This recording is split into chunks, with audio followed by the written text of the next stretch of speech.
ನಾನು 18ರಲ್ಲಿ MLA ಆದಾಗ 16, 17ರಲ್ಲಿ MLA ಆಗಬೇಕು ಅಂತೇಳಿ ಹೋರಾಟ ಮಾಡುತ್ತ ಸಂದರ್ಭ ಈ ಜಾಗ ನೆನಪು ನನಗೆ.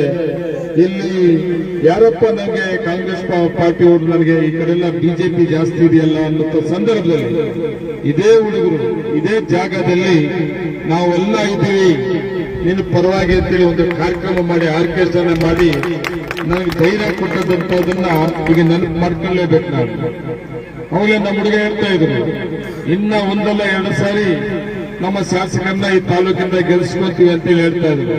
ಈ ಶಕ್ತಿ ಇದ್ರೆ ನಿಮ್ ಬೆಂಗಳೂರು ಶಕ್ತಿ ಏನು ಮಾಡಕ್ಕಾಗಲ್ಲ. ಈ ಶಕ್ತಿ ಬೇಕು ನಮಗೆ. ಯಾವ ಶಕ್ತಿ ಅಂದ್ರೆ ನಮ್ಮ ತಾಲೂಕಿನ ಸ್ವಾಭಿಮಾನ ಕಿಚ್ಚು ಶಕ್ತಿ ಇದ್ರೆ ಬೆಂಗಳೂರು ಬೆದರಿಸೋದು, ಬೆಂಗಳೂರವರು ಮತ್ತೆ ಇಲ್ಲಿ ಏನೋ ಮಾಡಕ್ಕೋದು ಸಾಧ್ಯನೇ ಇಲ್ಲ. ಯಾರಾದ್ರೂ ನಾನು ಪ್ರತಿಯೊಂದು ಸಭೆಯಲ್ಲೂ ಕೂಡ ಹೇಳ್ತಾ ಇರ್ತೀನಿ, ಯಾರು ಬೇಕಾದ್ರೂ ಆಗ್ಬೋದು, ಸ್ವಾಭಿಮಾನ ಇರಬೇಕು. ನಮ್ಮ ತಾಲೂಕವರು ಆಗ್ಬೇಕು, ಯಾವ ಜಾತಿಯವರಾದ್ರೂ ಆಗ್ಬೋದು, ಯಾವ ಪಾರ್ಟಿಯವರಾದ್ರೂ ಆಗ್ಬೋದು. ಈ ಮಾತು ಹೇಳಿದ್ರೆ ಪಾಪ ನನಗೆ ಅವ್ರ್ಯಾರು ಹೇಳ್ತಾ ಇದ್ದಾರೆ, ನಂಜೇಗೌಡರಿಗೆ ಏನು ಗೊತ್ತಿಲ್ಲ, ಎಲ್ಲಿ ಬೇಕೋ ನಿಲ್ಬಹುದು ಅಂತ. ಹೌದು, ಬಾಬಾ ಸಾಹೇಬ್ ಅಂಬೇಡ್ಕರ್ ಸಂವಿಧಾನದಲ್ಲಿ ಅವಕಾಶ ಮಾಡಿಕೊಟ್ಟವ್ರೆ, ಯಾರು ಬೇಕಾದ್ರೆ ಎಲ್ಲಿ ಬೇಕಾದ್ರೆ ನಿಲ್ಬಹುದು ಅಂತ. ಆ ಬಾಬಾ ಸಾಹೇಬ್ ಅಂಬೇಡ್ಕರ್ ಕೊಟ್ಟಂತ ಸಂವಿಧಾನ ಅವಕಾಶದಲ್ಲಿ ಯಾರು ಬೇಕಾದ್ರೆ ನಿಲ್ಬಹುದು. ನಾನ್ ಮಾತಾಡೋದೇನಂದ್ರೆ ಸ್ಥಳೀಕ ಅಂತ ಹೇಳಿ ಮಾತಾಡ್ತೀನಿ.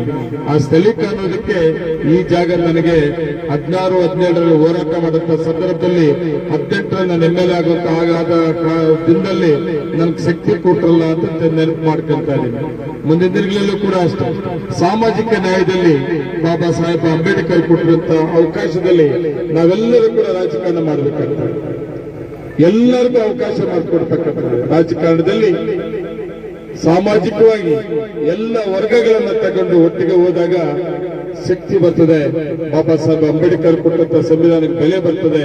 ನಾವೆಲ್ಲರೂ ಕೂಡ ಅಷ್ಟೇ ಬಾಬಾ ಸಾಹೇಬ್ ಅಂಬೇಡ್ಕರ್ ಕೊಟ್ಟಂತ ಸಂವಿಧಾನ ಅಡಿಯಲ್ಲಿ ನಾವೆಲ್ಲರೂ ಕೂಡ ಹೋಗೋಣ ಅಂತ ಈ ಸಂದರ್ಭದಲ್ಲಿ ಹೇಳಿ, ಮಳೆ ಬರ್ತಾ ಇದೆ, ಈಗ ಚಾಲನೆ ಕೊಡಬೇಕಾಗ್ತದೆ.